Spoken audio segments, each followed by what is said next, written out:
Praise the lord. దేవుని స్తోత్రం. హల్లెలూయా. దేవుని వాక్యానికి వెళ్దాం. పరిశుద్ధ గ్రంథంలో ఉండి జకర్యా గ్రంథం 8వ అధ్యాయం 18వ వచనం నుండి చదువుకుందాం.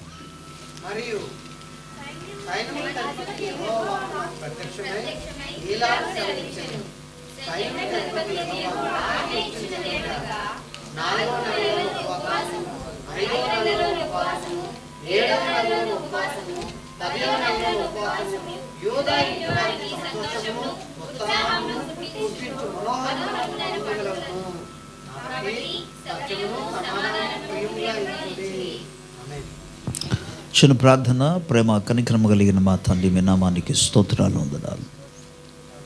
నీ వాక్యము ద్వారా మాతో మాట్లాడమని ప్రార్థిస్తున్నాం ప్రభు.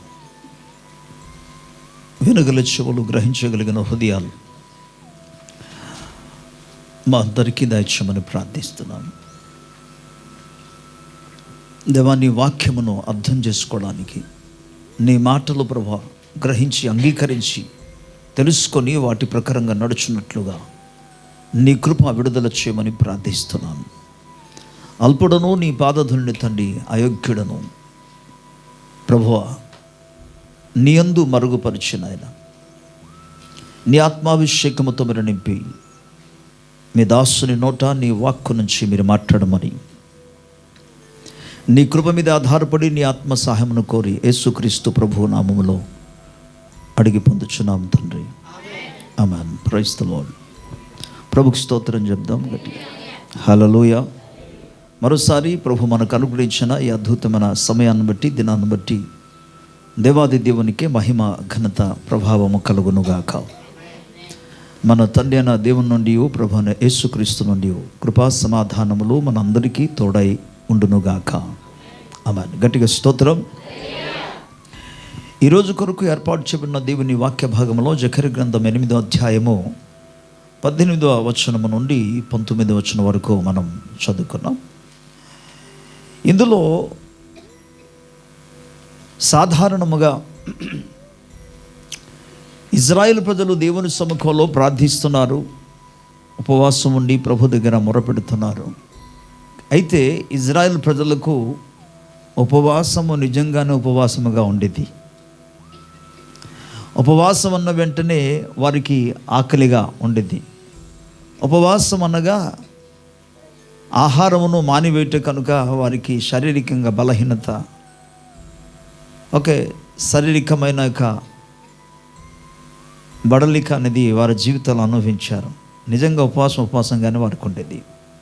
కానీ వినండి, దేవుడు ప్రవక్త అయిన జకర్యా ద్వారా మాట్లాడుతూ ఉపవాసంలో ఉండకూడదు, ఉపవాసము ఒక పండగలాగా ఉండాలి అని చెప్పాడు. సో ఉపవాస దినములు పండగగా ఎప్పుడు మారుతుంది?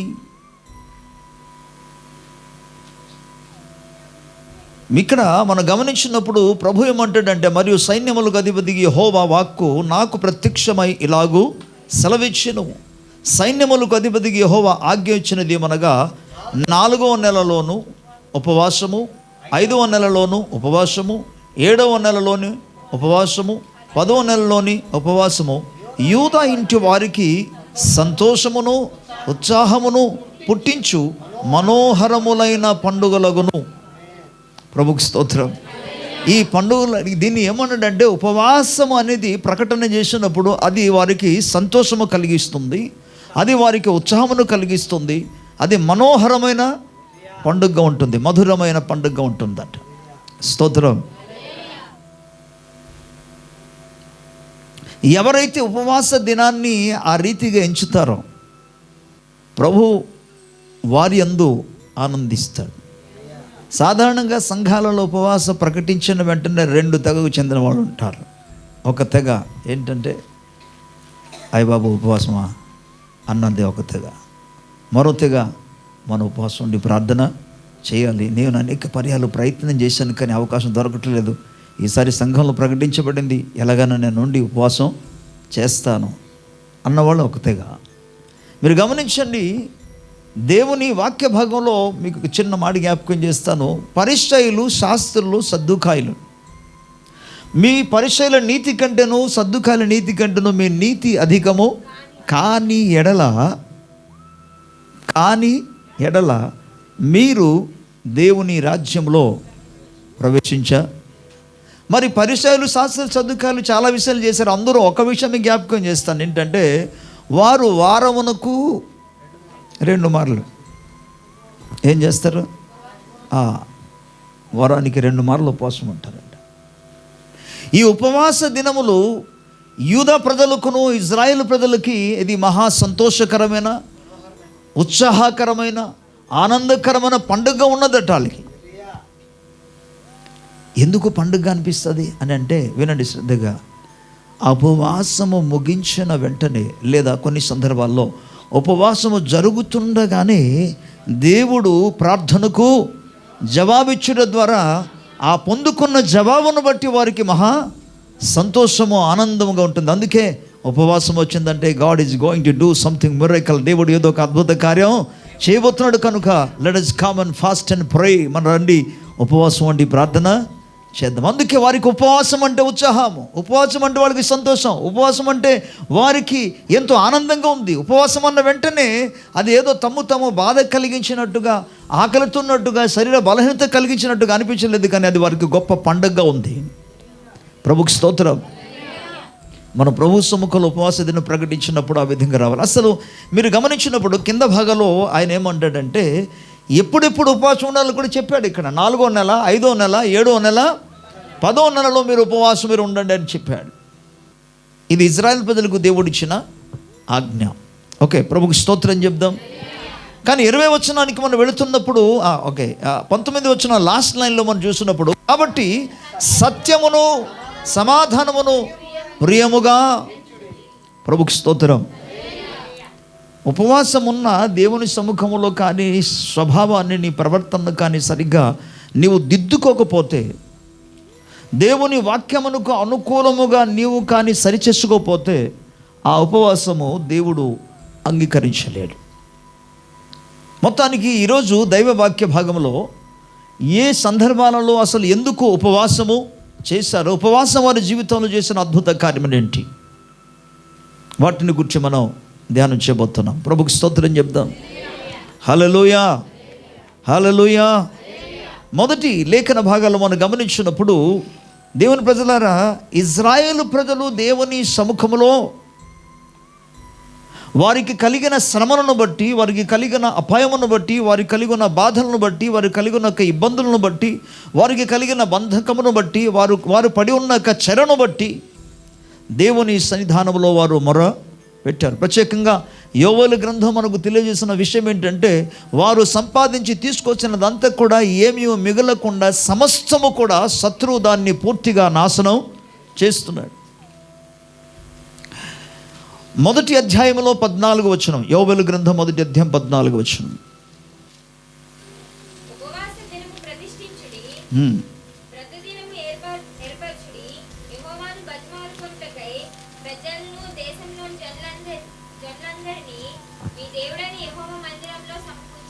రైట్, ఇక్కడ ఉపవాస దినము ప్రతిష్ఠ. ఎందుకు అసలు ఉపవాసం?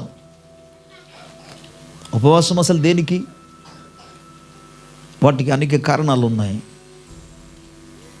అనేక కుటుంబాలలో, వ్యక్తిగత జీవితాల్లో, కుటుంబ పరంగా, భౌతికంగా, ఆధ్యాత్మికంగా చాలా కోణాల్లో కొంతమంది సమస్యల్లో ఉన్నారు.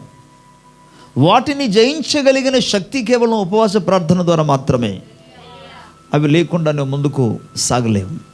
మీరు ఇక్కడ గమనించండి, మీకు ముందుగా జ్ఞాపకం చేసినట్టుగా యోవేలు గ్రంథంలో మొదటి అధ్యాయంలో మనం చూస్తున్నప్పుడు ఇలాగున్న రాయబడింది. 3వ వచనం నుండి మనం చూసుకుంటే, మొదటి అధ్యాయంలో, ఈ సంగతి మీ బిడ్డలకు తెలియజేయుడి, వారు తమ బిడ్డలకును ఆ బిడ్డలు రాబో తరము వారికి తెలియజేయుదురు.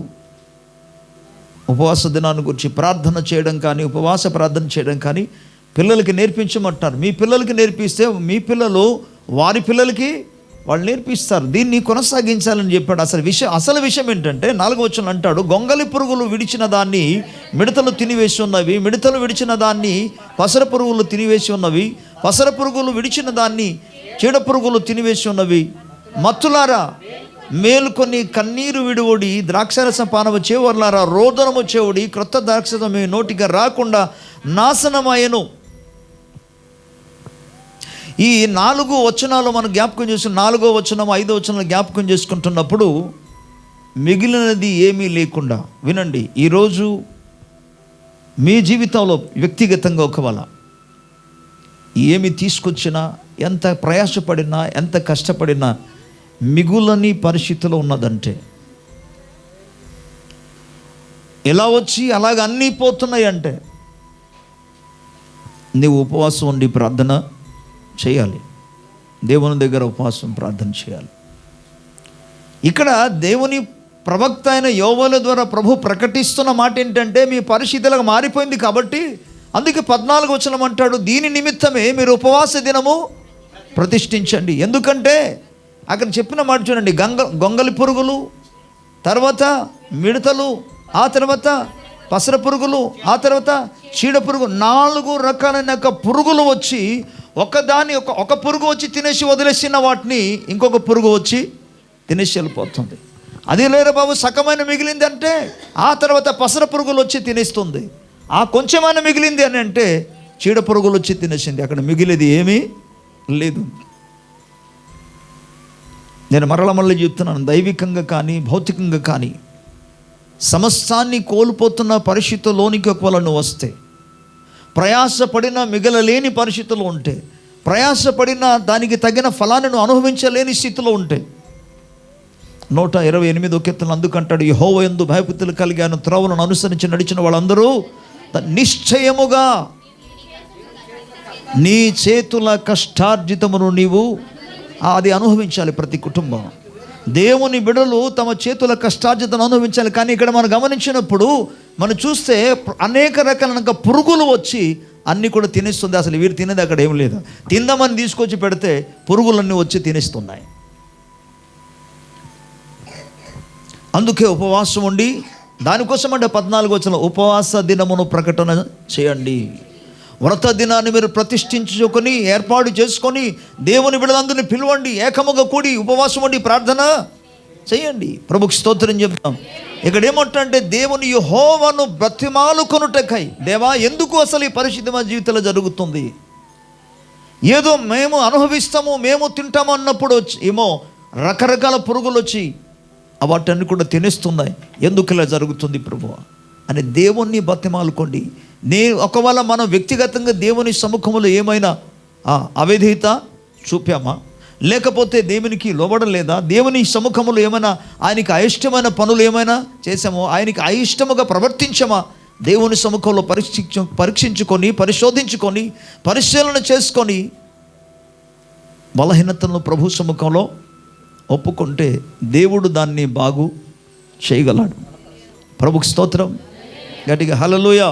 అందుకంటాడు, పెద్దలను దేశములోని జనులందరినీ మీ దేవుని యెహోవా మందిరములోనికి సమకూర్చుడి. అందుకే అందరినీ పిలవమన్నాడు. మన మరలా 2వ అధ్యాయము 12వ వచనంలోనికి మనం వెళ్ళిపోతే అక్కడ ఏమంటాడంటే, ఇప్పుడైనా మీరు ఉపవాసం ఉండి. సరే ఇది అయిపోయింది, ఎలాగైపోయింది, చాలామంది ఇలా జరుగుతుంది, అలా జరుగుతుంది, ఇలా నష్టం ఉంది, ఇలా కష్టంగా ఉందండి, ఆర్థికంగా ఈ విధంగా ఉంది, రుణ ఇబ్బందుల్లో ఉన్నాం, ఆ తర్వాత అప్పుల్లో బాధల్లో ఉన్నాం, వర్క్లు సరిగ్గా జరగటం లేదు. ఎస్, మేబీ కావచ్చు, అవును మీరు చెప్పింది వాస్తవాలు కావచ్చు. కానీ ఇప్పుడు ఏమంటే ఇంత జరిగిపోయింది కదా, ఇప్పుడైనా మీరు ఉపవాసం ఉండి కన్నీరు విడిచుచు దుఃఖించుచు మనఃపూర్వకముగా తిరిగి నా యొద్దకు. స్తోత్రం. అనేక సందర్భాల్లో నష్టాలు కలగడానికి కారణాల్లో ఒక కారణం ఏంటంటే, దేవుని వైపు కాకుండా నువ్వు లోకం వైపు తిరిగినందుకు. మనిషి దేవుని వైపు కాకుండా లోకం వైపు తిరిగినప్పుడు, దేవుని మీద కాకుండా లోకం మీద ఆధారపడినప్పుడు అనేక సందర్భాల్లో నష్టానికి గురి అయిపోతాడు. అందుకంటున్నాడు, ఇప్పుడైనా సరే పర్వాలేదు, ఇప్పుడైనాను నో ప్రాబ్లం, ఎంత నష్టపోయినా. ఎందుకంటే మనము సేవించుచున్న దేవుడు ఆయన లేని వాటిని ఉన్నట్టుగా పిలిచే దేవుడు. ఆయన మృతులను సజీవులుగా చేసే దేవుడు. మోడు బారిన జీవితాలను తిరిగి జీవింపజేయగలిగిన దేవుడు ఆయన. ప్రభుకి స్తోత్రం, హల్లెలూయా. అందుకే దైవ వాక్యం మనకేం చెప్తుందంటే, మీరు కన్నీరు విడుచుచు దుఃఖించుచు మనఃపూర్వకముగా దేవుని వైపు తిరిగి పూర్ణ హృదయంతో తిరిగిన ఎడల ప్రభు కార్యం చేస్తాడు. అందుకే సాధారణంగా ఒక మాట వాడతారు, అవ్వ కావాలి, అవ్వ కావాలి, బోవ కావాలంటే అవదు. అంటే లోకం కావాలి, దేవుడు కావాలి, పాపము కావాలి, దేవుడు కావాలి. No no. ఈ లోక సంబంధమైన సుఖభోగాలు కావాలి, దేవుడు కావాలి. ప్రభు వాక్యం ఏం చెప్తుందంటే, నువ్వు దేవుని వైపు తిరిగిన ఎడల, ప్రభు వైపు తిరగాలి, దేవునికి ఇష్టలుగా జీవించాలి. ప్రభుకి స్తోత్రం. పరిశుద్ధ గ్రంథములో ఆయనకి ఇష్టలుగా జీవించిన వారిని ప్రభు దీవించకుండా అందుకంటాడు, ఆయన నమ్మిక ఉంచిన వారిని, ఆయన భక్తి కలిగి జీవించిన వారిని, ఆయన ఆశ్రయించిన వారికి ఏ మేలుయు కొదువ ఉండదు. అంతేకాకుండా ఆయన మేలు చేయకుండా ఉండలేడట దేవుడు. స్తోత్రం. ఒక కృతజ్ఞత కలిగిన వాడు ఇతరులకు సహాయం చేయకుండా, ఏ వ్యక్తి అయితే వారికి మేలు చేశారో వారికి కృతజ్ఞత కలిగి ఉండకుండా, థ్యాంక్స్ చెప్పకుండా ఉండలేరు అసలు. దేవుడు ఇక్కడేమంటా అంటే, తన యందు ఎవరైతే భక్తి కలిగి జీవిస్తారో, తన యందు ఎవరైతే నమ్మిక వస్తారో, తను ఎవరైతే ఆశ్రయిస్తారో వారికి మేలు చేయకుండా ఆయన ఉండలేడు. స్తోత్రం. అందుకు మనం దేవుని వైపు తిరగాలి పూర్ణ హృదయముతో. అందుకంటే కన్నీరు విడిచుచు ఉపవాసము ద్వారా దుఃఖించుచు మనఃపూర్వకంగా ప్రభు వైపు తిరిగితే ప్రభు కార్యం చేస్తాడు. ఇదే యెహోవా వాక్కు. మీ దేవుడిని యెహోవా కరుణ వాత్సల్యములు కలిగిన వాడును, శాంతమూర్తియు, అత్యంత కృపగల వాడని ఉండి తాను చేయనుద్దేశించిన కీడును చేయక పశ్చాత్తాపపడును గనుక మీ వస్త్రములను కాక మీ హృదయములను చింపుకొని ఆయన తట్టు తిరుగుడి. దేవుని స్తోత్రం. దేవుని సముఖంలోకి వచ్చినప్పుడు మనం చింపవలసింది వస్త్రం కాదు. ఎందుకంటే ఇజ్రాయెల్ ప్రజలు ఉపవాస దినాన్ని ప్రకటించినప్పుడు సాధారణంగా వారు గోనెపట్ట కట్టుకునేవారు. బూడిద మీద కూర్చునేవారు, బూడిద వారి తల మీద పోసుకునేవారు. దాన్ని తమను తామే తగ్గించుకుంటున్నామనే ఒక అనుభవంతో వాళ్ళు ఆ విధంగా చేసేవారు. కాకపోతే అవన్నీ కూడా కేవలము లోక సంబంధమైనదే, ప్రకృతి సంబంధమైనదే, బాహికమైనదే, అంతరంగానికి సంబంధించింది మాత్రం కాదు. ఇప్పుడు గోనె పట్ట కట్టుకోవడం అది పై వస్త్రం, ధరించుకున్న వస్త్రం అది.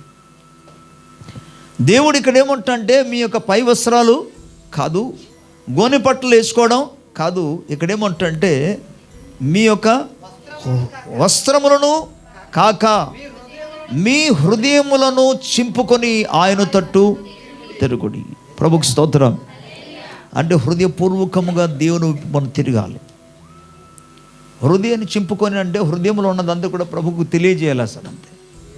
అందుకే యాకోబేమో 10 సార్లు ప్రభు నన్ను దీవించు, నన్ను ఆశీర్వదించు, నన్ను ఆశీర్వదించు, నన్ను ఆశీర్వదించు అని ప్రార్థన చేస్తే, నేను దీవిస్తాను, ఓకే పర్లేదు, నేను సకల ఆశీర్వాదానికి కారకుడైన దేవుడని, కానీ అసలు నీ జీవితాన్ని గురించి ముందు చెప్పుకో, ఒప్పుకో, నీ పేరు ఏంటి అంటాడు.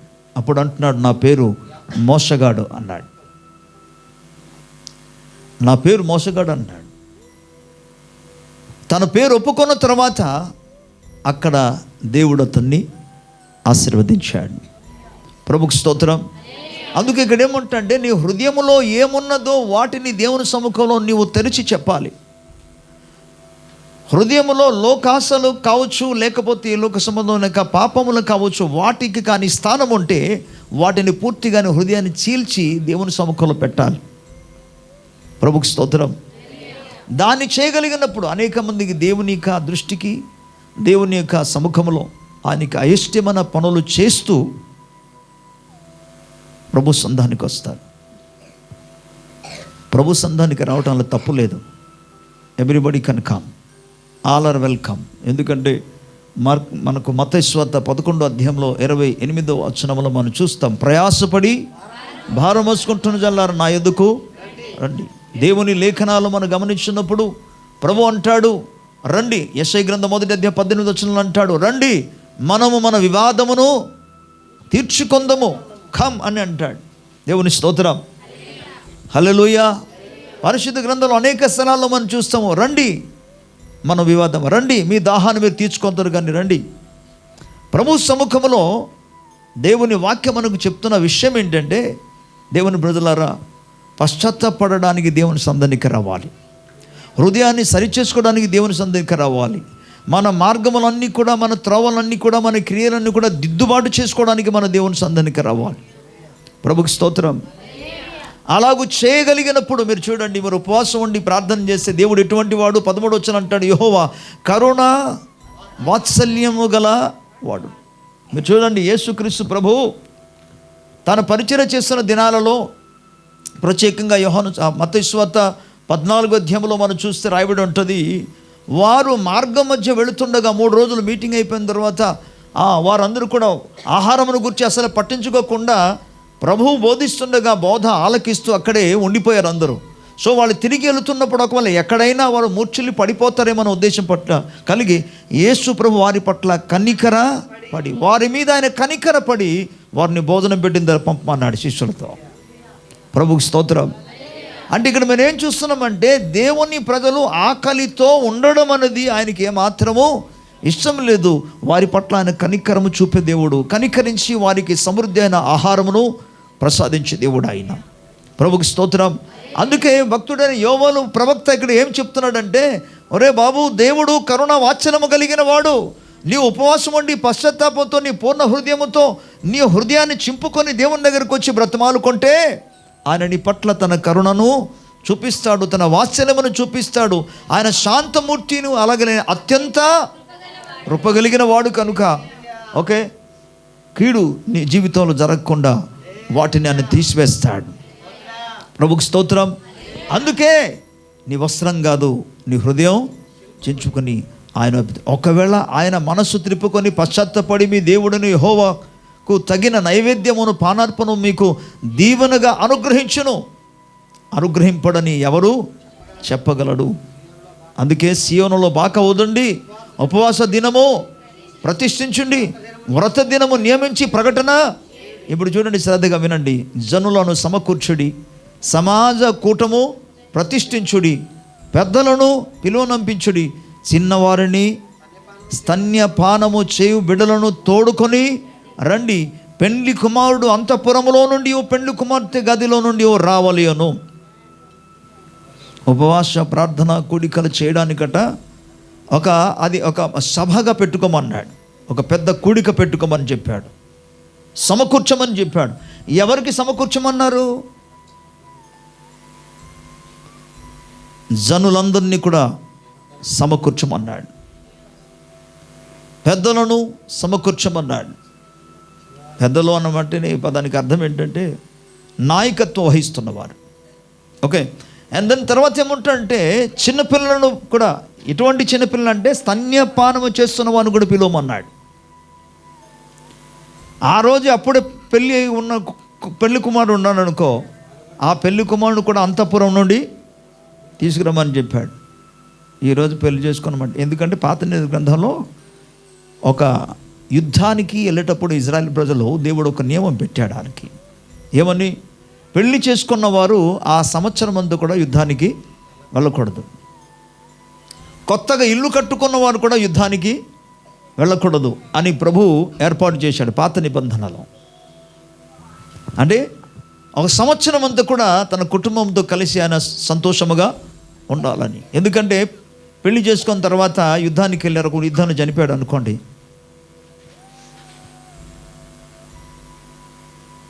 తన భార్యతో ఆయన సంతోషించకుండానే మరణించడం అనేది అది చాలా బాధాకరంగా ఉంటుంది. అందుకని దేవుడు ఆ విధంగా నియమించాడు.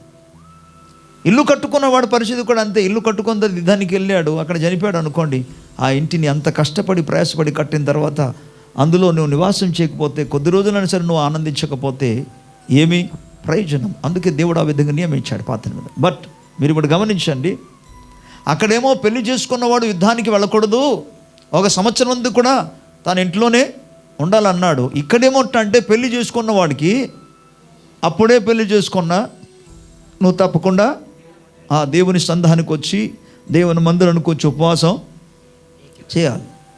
చిన్నపిల్లలు కూడా ఏం చేయాలట? ఈవెన్ స్తన్యపానము చేసే పాలు తాగుతున్న పిల్లలను కూడా తీసుకురమ్మని చెప్పాడు. స్తోత్రం. అందుకు ఉపవాసం ఉన్నప్పుడు కుటుంబ సమేతముగా ఉపవాసం ఉండడం గొప్ప ఆశీర్వాదం. వారి జీవితంలో కార్యం చేస్తాడు. ఏ వ్యక్తి అయితే దేవుని వాక్యానికి లోబడడం, వాక్యం మనం వెంటనే చాలా విషయాలు ఉన్నాయి, బట్ ఈరోజు మనం ధ్యానం చేస్తున్న వాక్యం ఏంటంటే, పరిశుద్ధాత్ముడు జ్ఞాపకం చేసిన వాక్యం ఏంటంటే ఉపవాసం ఉండి ప్రార్థన చేయడం. వీటికి లోబడని వారు తప్పకుండా వాడు సమాజంలో గలివిలి పెట్టే వ్యక్తిగా ఉంటాడు. ఎందుకంటే దేవుని వాక్యానికి లోబడని వారికి వారి మీద ఒకడు ఎప్పుడూ దృష్టి పెట్టి ఉంటాడు. ఎందుకంటే యోబు గ్రంథము 1వ అధ్యాయంలో మనం చూస్తే వాడు పని ఏంటో తెలుసా? ఎప్పుడు చూసినా ఆయన ఇక్కడ తిరగడం అక్కడ తిరగడం, భూమి అందంతటా కూడా వీడి సంచారం చేస్తూనే ఉంటాడు. దేనికోసం సంచారం చేస్తున్నాడు రా బాబు అని అంటే, ఎక్కడ అతనికి దొరుకుతారా అని సంచారం చేస్తుంటాడు.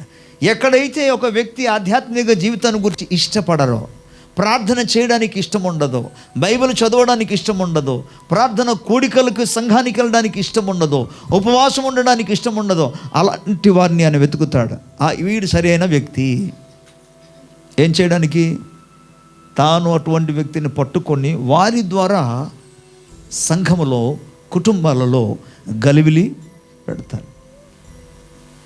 అందుకే పేతురు దాని గురించి మాట్లాడుతూ ఏమన్నాడు? అతడు ఎలాగ తిరుగుతున్నాడంటే, ఆ అపవాది గర్జించు సింహము వలె వాడు తిరుగుతున్నాడు. దేనికోసమట?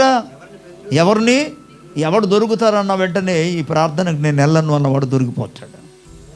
దేవునికి కాదు, ఇక్కడ శత్రువుకు దొరికిపోతాడు. ఎందుకంటే శత్రువును ఎదిరించగలిగిన శక్తికి ఉండదు. దీనికి ప్రార్థన చేస్తే కదా శక్తి ఉంటుంది, ఉపవాసం ఉంటే కదా శక్తి ఉంటుంది, పరిశుద్ధ గ్రంథము చదివితే కదా, వాక్య ఖడ్గము తనలో ఉంటే కదా అతనికి శక్తి ఉంటుంది. వీటికి దేనికి ఏకీవించాడు? సంఘ సహవాసానికి ఏకీవించకపోతే, పాల్పము పొందకపోతే వాడు వీక్గా ఉంటాడు, శత్రువు పట్టుకుంటాడు.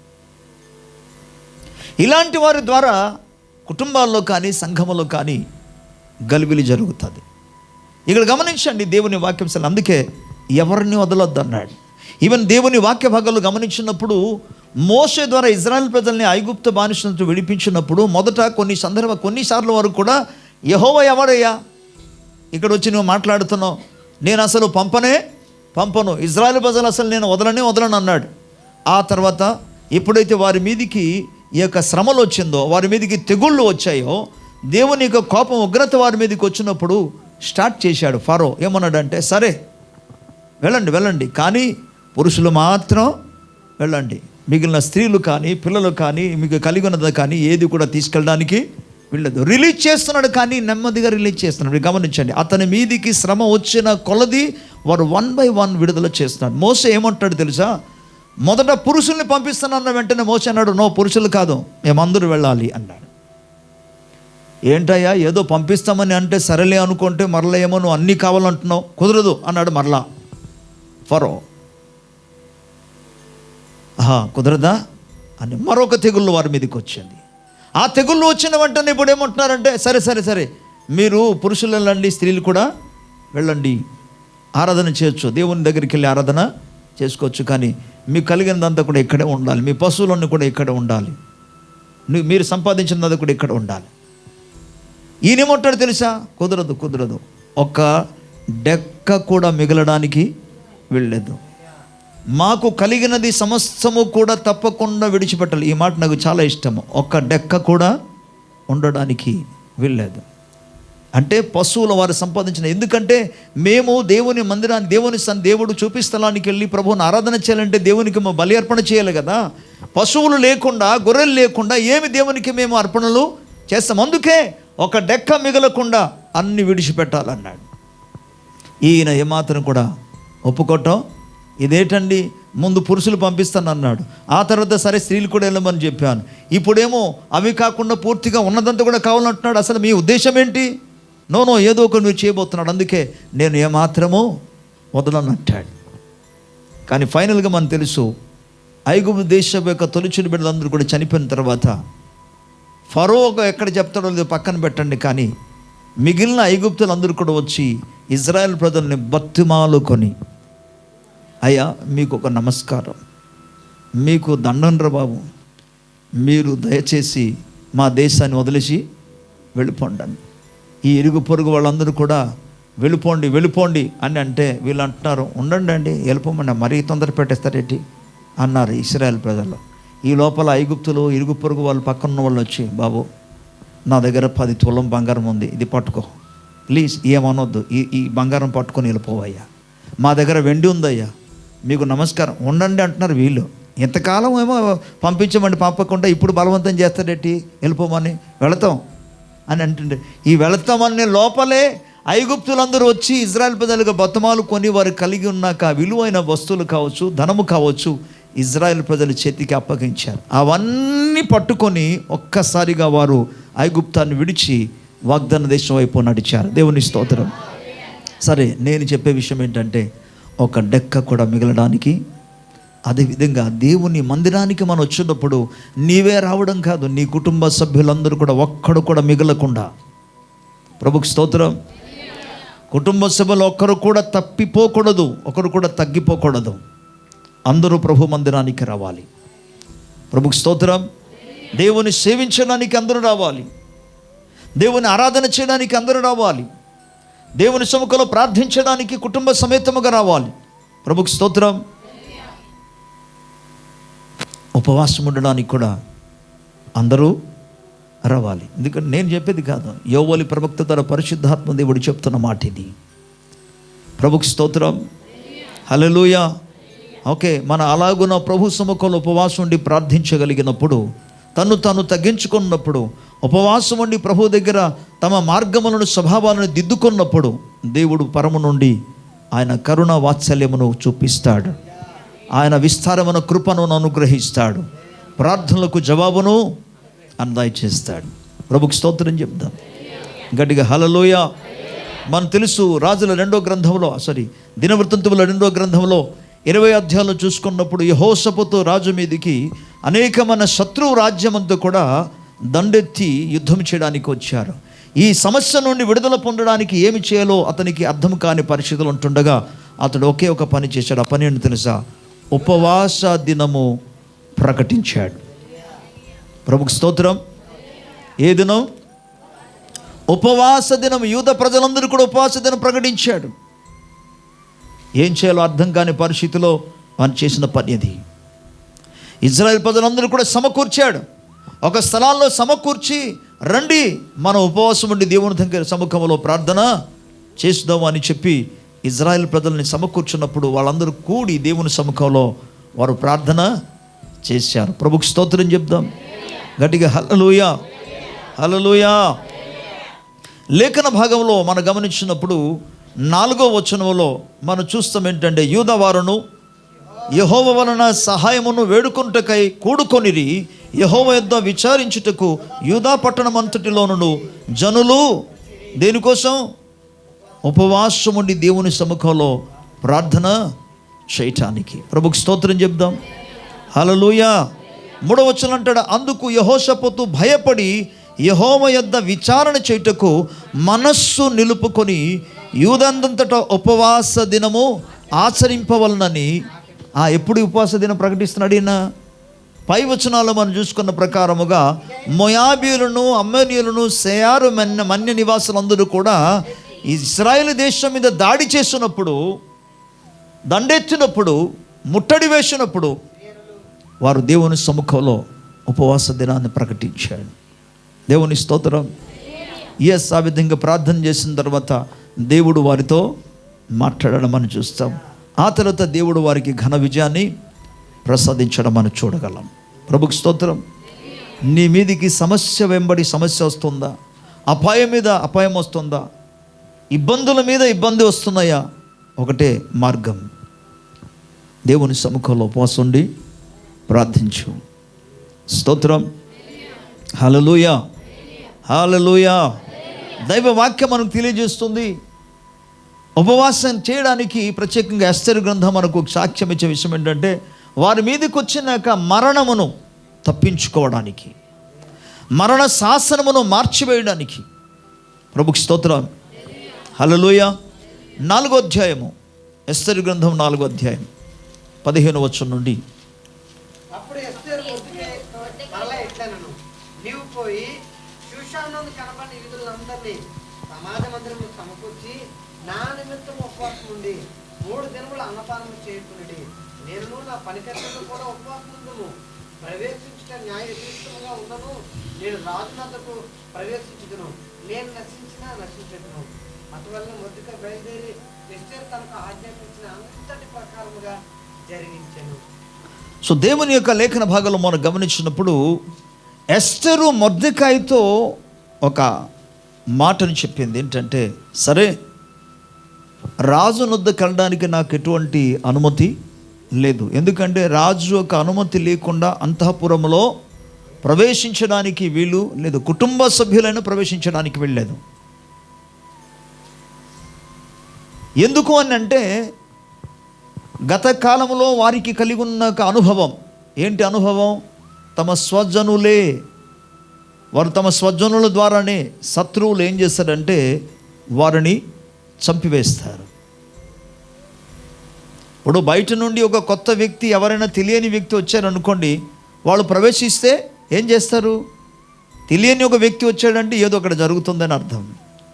శత్రువులు ఏం చేసుకున్నారంటే, తెలియని వ్యక్తులు పంపితే అసలు అవట్లేదు, దొరికిపోతున్నాం కాబట్టి అలా కాదు, వారి ఇంట్లో ఉన్నవారే, వారి దగ్గరే పని చేస్తున్న వారే, వారి కుటుంబ సభ్యులే, వారి యొక్క యొద్ద ఉంటున్న వారికే మనం ఉపయోగిస్తే వాడు మనకు దొరికిపోతాడని.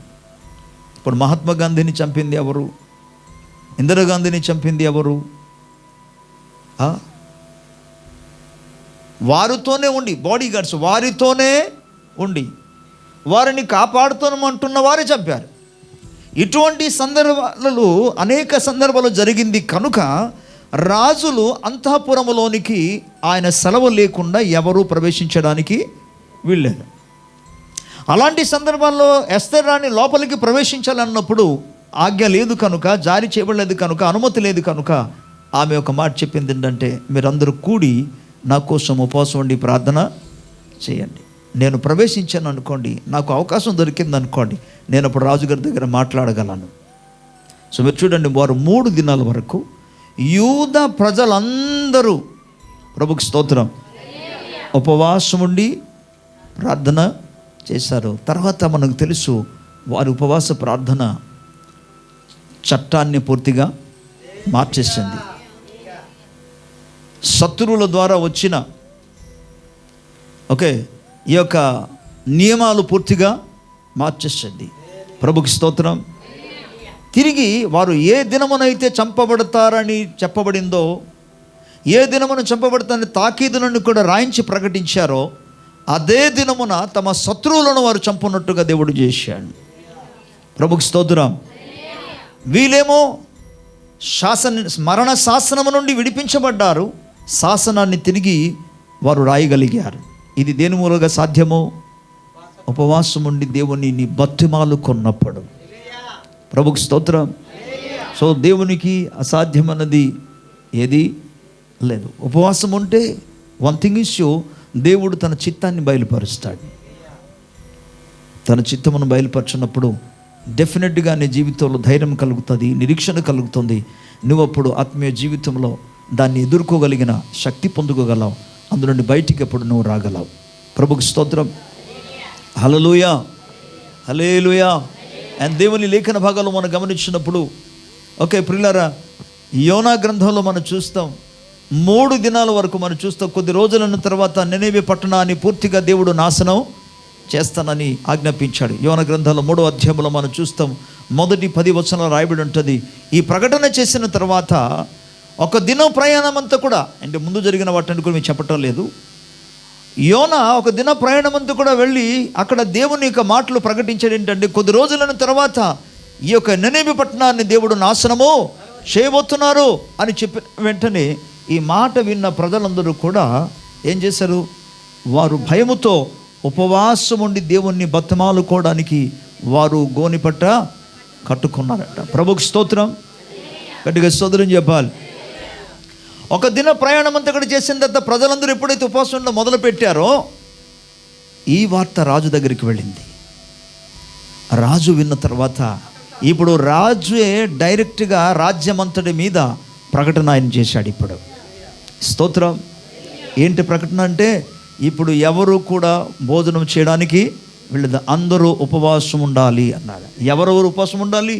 రాజు మొదలుకొని, రాజు దగ్గర ఉన్న యొక్క, ప్రభుకు స్తోత్రం చెప్దాం, రాజు మొదలుకొని రాజు దగ్గర ఉన్న యొక్క ప్రతి ఒక్కరు కూడా ప్రభు సముఖములో, మంత్రులు కావచ్చు, అధిపతులు కావచ్చు, నాయకులు కావచ్చు, ఇంకెవరైనా కావచ్చు, అందరూ కూడా దేవుని సముఖంలో తమ్ము తగ్గించుకొని ఉపవాస ప్రార్థన వారు చేయడం మొదలుపెట్టారు.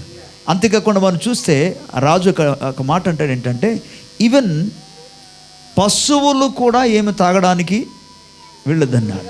మీరు చూడండి, అసలు ఇప్పుడు మనుషులు ఉపవాసం ఉన్నారంటే ఓకే, కానీ ఇక్కడ చెప్తున్న మాట ఏంటి? పశువులు కూడా, గొర్రెలు కానీ, మేకలు కానీ, ఎడ్లు కానీ ఏది కూడా నీళ్లు త్రాగడానికి, మేత మేయడానికి కానీ నీళ్లు త్రాగడానికి వెళ్ళదన్నారు. అంతగా వారు ప్రభు సముఖంలో ఉపవాసం ఉండి ప్రార్థన చేశారు. ప్రభుకి స్తోత్రం, గట్టిగా హల్లెలూయా. అలాగున చేస్తున్నప్పుడు దేవుడు ఏం చేశాడంటే వారి మీద కనికర పడి, ప్రభుకి స్తోత్రం చెప్దాం.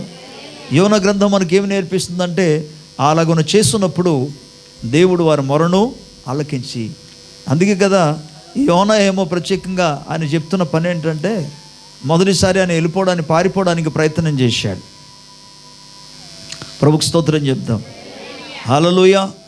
మనం ప్రత్యేకంగా ఇక్కడ 3వ అధ్యాయంలో మనం చూసుకున్నప్పుడు 9వ వచనాల నుండి మనం చూసుకోగలిగితే, మనుషులందరూ తమ దుర్మార్గములను విడిచి తాము చేయు బలాత్కారమును మానివేయవలను, మనుషులేమి పశువులేమి సమస్తమును గోనెపట్ట కట్టుకొనవలను, జనులు మనఃపూర్వకముగా దేవుని వేడుకొనవలను అని దూతలు నినెవె పట్టణములో చాటించి ప్రకటన చేసిరి. ఈ నినెవె వారు తమ చెడు నడతలను మానుకొనగా వారు చేయుచున్న క్రియలను దేవుడు చూచి పశ్చాత్తాపుడై వారికి చేయుదుననుకున్న తాను మాట ఇచ్చిన కీడు చేయక మానెను. ప్రభుకి స్తోత్రం. యెహోవా దయాదాక్షిణ్యము కలిగిన వాడు, కరుణ కటాక్షము కలిగిన వాడు, తన సముఖంలో మొరపెట్టు వారికి, ప్రార్థన చేసేవారికి, ఎవరైతే తమ్ము తగ్గించుకుంటారో, హృదయపూర్వకముగా దేవుని వైపు తిరుగుతారో, దేవుడు వారి పట్ల అద్భుతమైన విడుదల అనుగ్రహిస్తాడు. దేవుని స్తోత్రం, గట్టిగా హల్లెలూయా. దేవుని ప్రజలారా, మన దేవుని సన్నిధానంలో నెహెమ్యా గ్రంథంలో 1వ అధ్యాయంలో మనం చూస్తాం, యెరూషలేము యొక్క పట్టణము పాడైపోయింది, యెరూషలేము యొక్క ప్రాకారములు కూలిపోయాయి, యెరూషలేము యొక్క గుమ్మములన్నీ కూడా కాల్చబడ్డాయి. ఇటువంటి సందర్భాలు ఏమి చేయాలి, ఎలాగూ బ్రతకాలి, ఎలాగూ ఇజ్రాయెల్ ఇలా జరుగుతున్నప్పుడు ఇజ్రాయెల్ ప్రజలకి గొప్ప అవమానము కలిగింది, దేవుని నామానికి అవమానం కలిగింది. ప్రభుకి స్తోత్రం చెప్దాం, గట్టిగా హల్లెలూయా. ఇటువంటి అవమానకరమైన సందర్భాలలో తల ఎత్తలేని పరిస్థితులు ఉంటుండగా, సిగ్గుకరమైన పరిస్థితులు ఉంటుండగా వారు దేవుని సముఖంలో ఉపవాసం, వారు కాదు, ప్రత్యేకంగా నెహెమ్యా దేవుని దగ్గర ప్రార్థన చేస్తాడు. ఆయన దేవుని సముఖంలో ఉపవాసం ఉన్నాడు, ప్రార్థన చేశాడు. కొన్ని రోజుల వరకు, కొన్ని దినాల వరకు కూడా ఆయన ఏమీ తినకుండా త్రాగకుండా దుఃఖముఖముతో ప్రభు సముఖంలో సమయం గడిపాడు. ప్రభుకి స్తోత్రం. దేవుడు తలుపులు తెరిచాడు, అద్భుత కార్యము చేశారు. ఆయన అక్కడ లేకపోయినా, యెరూషలేములో లేకపోయినా, ఆయన బబులోను దేశంలో ఉన్నప్పటికీ కూడా అక్కడ నుండి ప్రభు దగ్గర ఆయన ప్రార్థన చేస్తున్నప్పుడు దేవుడు ఆశ్చర్య కార్యాన్ని చేయగలిగాడు. ప్రభుకి స్తోత్రం చెప్దాం, గట్టిగా హల్లెలూయా. క్రొత్త నిబంధనలో మనకు తెలుసు, యేసుక్రీస్తు ప్రభు సముఖంలో దెయ్యము చేత పట్టబడిన ఒక కుమారుని యేసు ప్రభు దగ్గరికి తీసుకురావడం మనకు కనబడుతుంది. వారు యేసు ప్రభు దగ్గరికి తీసుకురాగానే వారి వల్ల అది కాలే, వారు దెయ్యాన్ని ఏమాత్రం కూడా వెళ్ళగొట్టలేకపోయారు. అందుకు ఆ అబ్బాయి తండ్రి ఏమంటాడంటే, యేసుప్రభు దగ్గర వచ్చిన తర్వాత యేసుప్రభుతో అంటున్నాడు, అయ్యా మీ శిష్యుల దగ్గర తీసుకొచ్చాను, వారు ఏం చేయలేకపోయారు, మీ వలన అసలు ఏమైనా ఉంటే మీరైనా ఒకసారి చూడండి అని అంటే యేసుప్రభు అంటాడు, ఒరే బాబు నా వల్ల కాదు, నమ్ముట నీ వలనైతే నమ్మువానికి సమస్తము సాధ్యమైన తర్వాత దెయ్యాన్ని వెళ్ళగొట్టాడు. మొత్తానికి వాళ్ళ అబ్బాయి బాగుపడ్డాడు. ప్రభుకు స్తోత్రం కలుగును.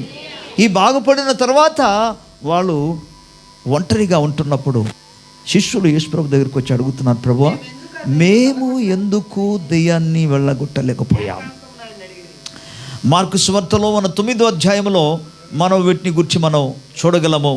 అప్పుడు మీరు గమనించండి, ఆయన ఇంటికి వచ్చిన తర్వాత 28వ వచనంలో అంటాడు, లోనికి వెళ్ళిన తర్వాత ఆయన శిష్యులు మేమెందుకు ఆ దెయ్యమును వెళ్ళగొట్టలేకపోతేమని ఏకాంతముగా ఆయన అడిగిరి. అందుకు ఆయన ప్రార్థన వలనే కానీ, అక్కడ ఫుట్ నోట్ చూడండి కింద 2 ఉంది కదా, 2 ఉంది. ప్రార్థన వలనే అని పదాల్లో కింద మనం చూస్తే ఉపవాస ప్రార్థన వలనే కానీ మరి దేని వలనైనను ఈ విధమైనవి వదిలిపోవుట అసాధ్యమని వారితో చెప్పాను. ఒక సమస్య, కొన్ని సమస్యలు ప్రార్థన ద్వారా మాత్రము పరిష్కారం అవ్వదు. కొన్ని సమస్యలు ఉపవాస ప్రార్థన ద్వారా పరిష్కారం అవుతుంది. ఈ విధమైనది అంటే అలాంటప్పుడు శిష్యులు అసలు ప్రార్థన చేస్తున్నారో చేయటం లేదా? వారు ప్రార్థన చేస్తున్నారు. అందుకే వాళ్ళు అంటారు, మేము ప్రార్థన చేస్తున్నాము కదా, మీరు మాకు సెలవు ఇచ్చారు కదా, నీ మాట చెప్పని చేస్తున్నాం కదా, జరగాలి కదా అంటే యేసుప్రభు అంటాడు, నిజమే, కానీ ఈ విధమైనది అంటే ఇటువంటి సమస్యలు కేవలం ఉపవాస ప్రార్థన ద్వారా మాత్రమే పరిష్కారం. ప్రభుకు స్తోత్రం. నీవు సామాన్యముగా సాధారణంగా చేస్తున్న ప్రార్థనలకు జవాబు రావటము లేదంటే, పరిష్కారం అవ్వలేదంటే నెక్స్ట్ స్టెప్కి నువ్వు వెళ్ళాల్సిందే. ఆ స్టెప్పే ఉపవాస ప్రార్థన.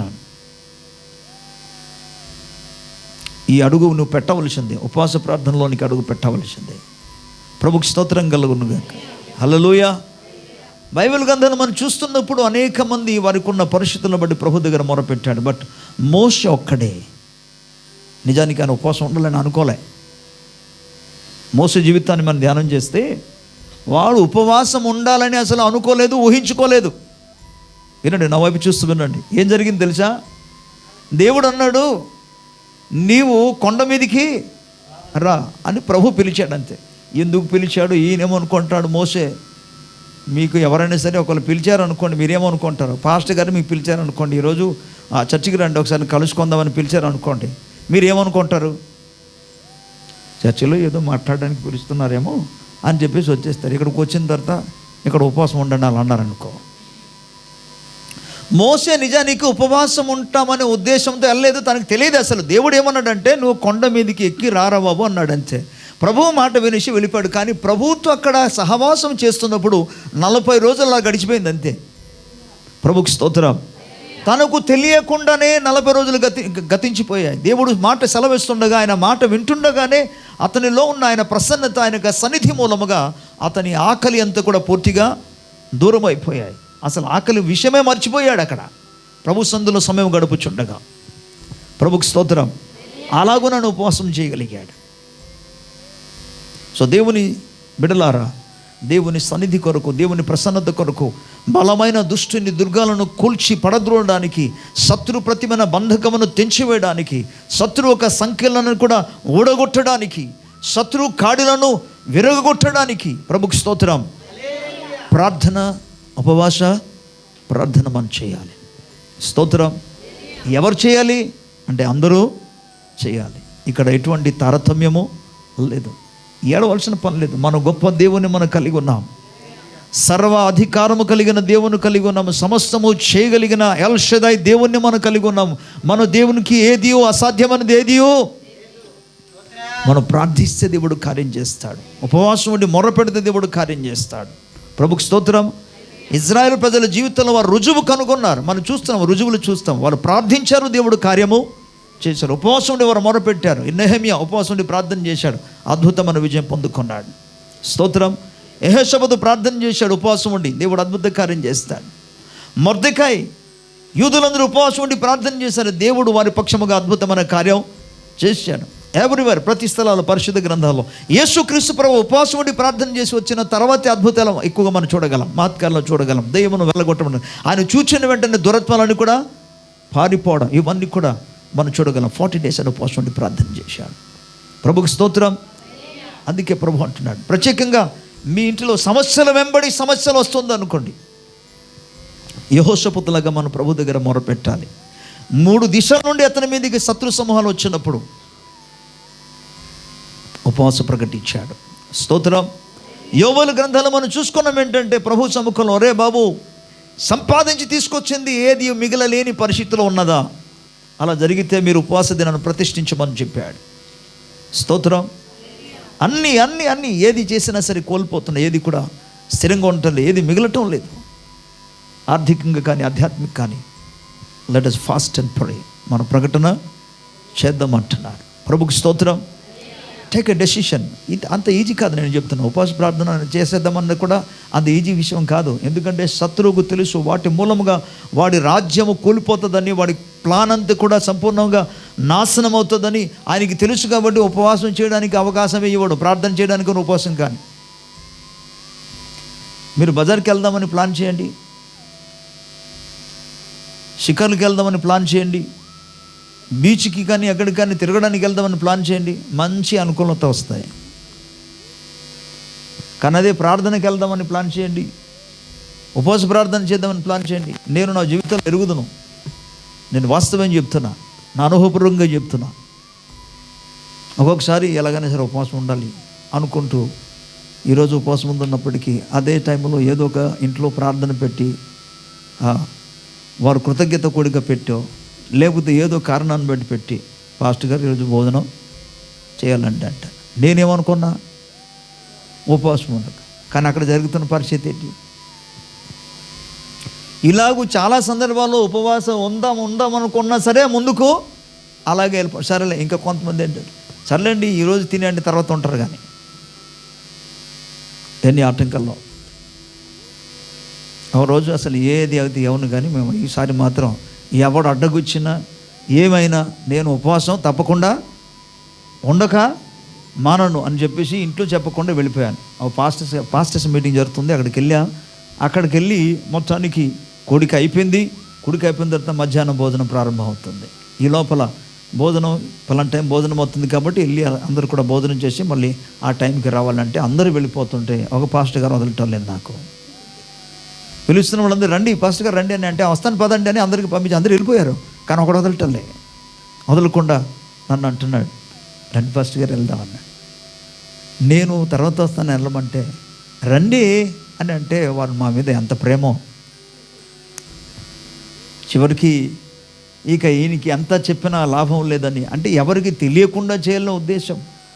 ఇంట్లో ఉన్న వారికి తెలియకూడదు, అక్కడ ఉన్న వారికి కూడా తెలియకూడదు అనే ఉద్దేశంతో నేను ఆ ప్లాన్ చేస్తే ఆడి చివరికి ఎంత చేసినా వదలటం లేదు. కాబట్టి ఇక చెప్పక తప్పక ఫైనల్గా చెప్పాను, సరే బాబు నేను ఉపవాసం ఉంటున్నాను సార్ వెళ్ళండి అన్న.